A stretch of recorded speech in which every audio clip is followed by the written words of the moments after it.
21, and Harry Prochik hasn't been dropped. In fact, Harry Prochik had an even better restart. Doesn't look as though there's going to be a change of positions down into turn 1, but the potential to go off there is huge. It's such a tight right-hander, 90 degrees at the very least, hard on the brakes, but 3 car lengths clear was enough for our race leader, Antti Buri. Just checking everyone else behind is behaving. Looks as though they are indeed. Car in about 4th, it might be Simon Reichel. Was it Petra Fulin went wide? It was Fulin who went wide. Oh dear. Michelle Howler's gone wide in the aquamarine car. She took the restart down in 10th place. I think she's probably lost a position or 2 there. Simon Reichel pushing very hard in 4th place in the 54 Yakko Racing Audi. Oh, you can see Michelle Howler just got it wrong at turn 2 and just couldn't get the car turned in. Understeer to the outside, and perhaps because she had someone diving up the inside, but that left her nowhere to go. 77 was the car making the moves. In fact, that's a very good gain of position for 77. He's picked up quite a few places. Justin Heusermann in his VW. But Antti Buri leading the way. 6.5 minutes remaining in this race. First 3 or 4 look as though they're running equidistant apart. Then that tiny bit of a gap back to Petra Fulin in number 2, in his Cupra. And right behind Luca Engstler. 53 and 11 under investigation. So 53 was Michel Halder, and car 11, it was Luke Wankmuller who'd progressed that far to get close. He started about 6 rows behind her. So yes, the 16-year-old made progress, but maybe they felt he eased her off the circuit. More of that later, I feel. Riding on board with Benjamin Leuchter. Took the restart in 18th position. You can see Michel Halder, I think that is bouncing around on the curves in front of him. So yes, he's gained a lot of positions. 0.63 of a second between Antti Buri and Mike Halder. Harold Prochik tucked in behind Simon Reicher, Petra Fulin and Luca Engstler. Then Max Hess, who had made that dreadful start from 3rd on the grid. Top junior driver in 7th place overall. And I thought we'd get to see someone go up the escape road and wind their way around. Car number 20. I can't be... No, it's I thought for a second it's Theo Koso, it isn't, or Sebastian Steibel. Well, you can see this is what happens when you go off. It was 38. Okay, there we go. So that's 39. Florian Thoma. If you get it wrong into turn 1, you've got to snake your way very slowly past those 3 tyre walls. So Mike Halder still keeping very much in touch with Antti Buri, but I'd suggest the Finn has the answer to the questions as they're asked of him.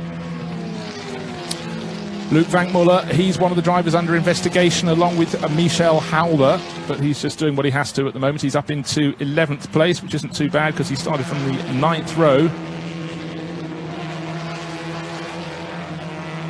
So 7 places gained.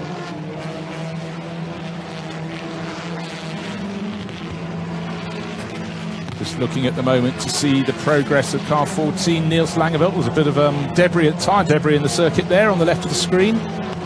There is 14, Niels Langeveld. He's just picked off car number 39, and that's Florian Thoma, who of course, he didn't pick him off. Florian Thoma put it off the circuit, went round up the safety road at turn 1. He's got one of his teammates tucked in behind. It's car number 77, Justin Heusermann. So Justin also trying to make progress up the order. They started 1 row apart on rows 9 and 10, but 77 has now got ahead of 39, so good job there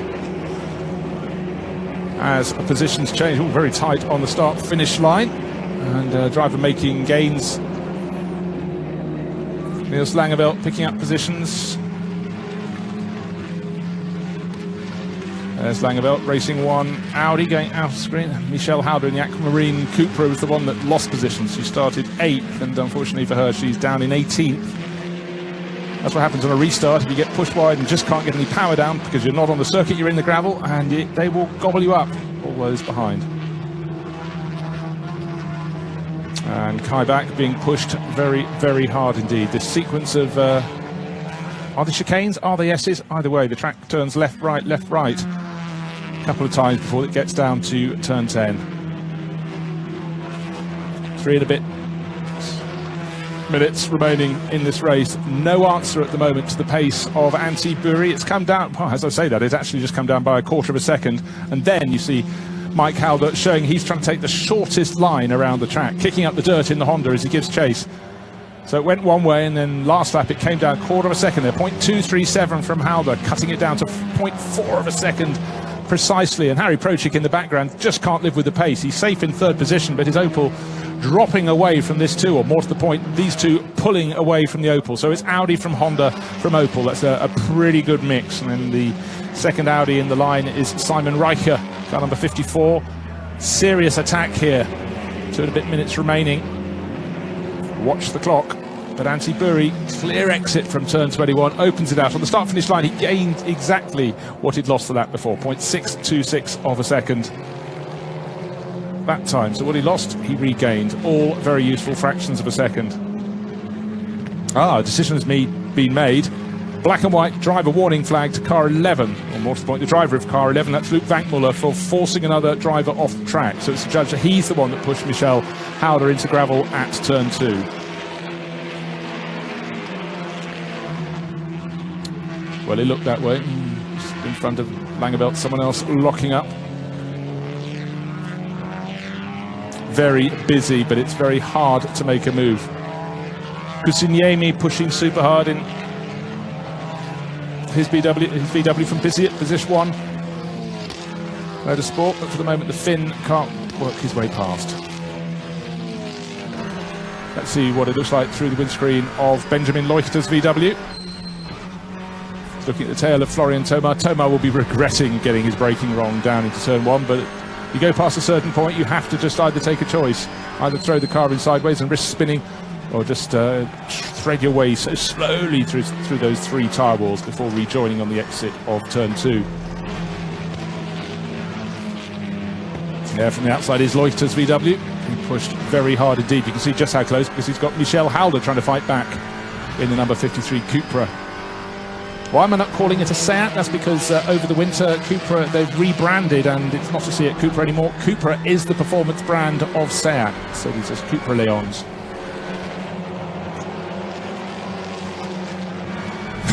How close would you like the racing to be? Well, Antti Buri leading away by 0.46 of a second over Mike Hauder at the front. This is scrapping for position down the tail of the second 10 of cars. These are positions 17, 18 and 19. Number 11 in the background has got a black and white warning flag. That's Luke Vankmuller. Don't forget that the 2 cars behind are the ones that clashed that led to Michel Hauder being shoved off the circuit at turn 2. That's the corner they've just gone through there. Benjamin Leuchter watching it all through his rearview mirror. Looking up the road, there's the VW just in front of him of Florian Thoma. He was frustrated by going up that escape road. There were cars. The leader's just coming to turn 13. It's the uphill right-hand flick, and for some it's a right-hand flick and then get the car back onto the circuit. But for race leader, he's under huge pressure. But Antti Buri weathering it well, just turning into turn 15, having gone up that rise. Great low camera angle there. You can see the cars really working hard as they throw it in under the bridge. Throw it in, but not throw it off. That's the general idea. On the start-finish line last round, it was 0.46 of a second. There's Harry Prochik, safe in third, safe in fourth, Simon Reicher in the 54 Audi from Yako Racing. Then the field's starting to string out apart from this grouping with Benjamin Leuchter at the front, and then it's super busy. Car 39 tucked in there. Florian Thoma was ahead, so in fact Leuchter has picked him off, then Michel Hauder. Now onto the final lap of the race. The clock has to get to the end of the half hour, then they go to 1 further lap beyond that. So this is the final lap. Down into turn 1 they go. The gap between them on the start finish line almost as low as it's been. The lowest is 0.4 seconds precisely. This is 0.403. Has Mike Hauder got an answer? Not if he goes wide over the curbing on the exit there. Couldn't get the power down when he wanted. And I think Antti Buri, who was so great out of turn 2 on the opening lap, that took the lead precisely because of that. As Langeveld, well, gets it all wrong. He was ahead. He was behind Kankkunen. He got back in front of Kankkunen and then hasn't been able to get the power down. He's going to brave it out around the outside, but has the Finn. Well, he wasn't given the option. Langeveld is not taking no for an answer, so the son of the 4-time World Rally Champion has to lose position in his Liqui-Moly Engstler VW, so Langeveld gains a place, but braking as late as he dares. A trio of Engstler VWs in behind him. Very, very busy. In fact, one is, it's the Kusiniemi car, so it's not from Engstler, but I think we have rubbing bodywork. At first I thought it was just late braking, but bodywork rubbing on Niels Langeveld's car. Well, surely not another engine failure. No, oh, well, you can see where the bodywork has been rubbed. Yes, couldn't see it on this side of the car because the damage was on the other side. Oh, great frustrations in behind. Florian Tomac desperate to get back, because they've got a third of a lap to go. It's not going to be. So who's going to win this race? Is it going to be Antti Buri? I feel it will be, because he's still in front, sweeping through the final corner. Mike Halder will be rueing the fact he made a slight mistake out of turn 2, and there is our race winner. Job very well done indeed. The gap just under 0.4 of a second for Antti Buri in the Audi number 30. Mike Halder, the 7 Honda. Harry Prochik in 3rd place. Simon Riker 4th in his Audi. Petra Fullin, local hero, in his Cupra in 5th, and Luca Engstler 6th. Top junior was Max Hess in 7th place. Clusters of cars. I'd advise that flag waver to pull his head in when they're coming past 2x2 like that, close to his side of the circuit. But good race for Antti Buri, helped somewhat by having those 2 safety car periods, but who's to say he wouldn't have been troubled anyhow by Mike Halder. Mike gave a real push to see what he could do about getting back past, but the pole starter will have to make do for now, and for his Honda team with 2nd place. The Twin Bush sponsored Audi from LMS Racing for Antti Buri slots a win in, and that will certainly boost his championship position, because the opening round was not a dream for him. He came home with some points for minor positions in the 2nd race, none at all for the 1st, but that should propel him up the championship order.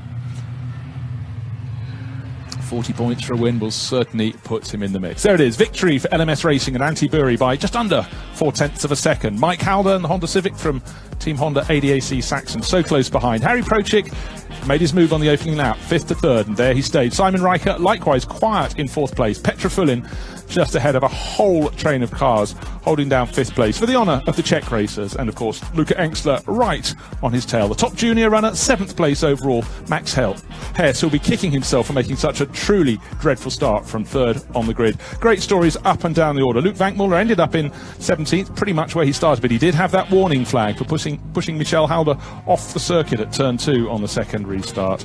Almost all the cars got to the finish, but Tio Kosor, we saw his car having to be lifted away. Sebastian Steibels as well, and Dominic Fugel, we saw him shedding a tyre. So for the Fugel brothers, not the great start on the circuit so close to home, but there was the order at the finish. Super close, but there was nothing in the end that Mike Halder could do. It kept instead keep on pushing. So lights flashing to the officials. They recognised they did a good job. They both pocketed a helpful supply of points for their championship challenge. You could see how hard Halder was pushing in the background, running wide over the curbing, but the Finn Antti Buri had it all very well under control, and behind them Harry Prochik, well, he knew he didn't have their pace, but 3rd place was a good solid performance from the championship leader.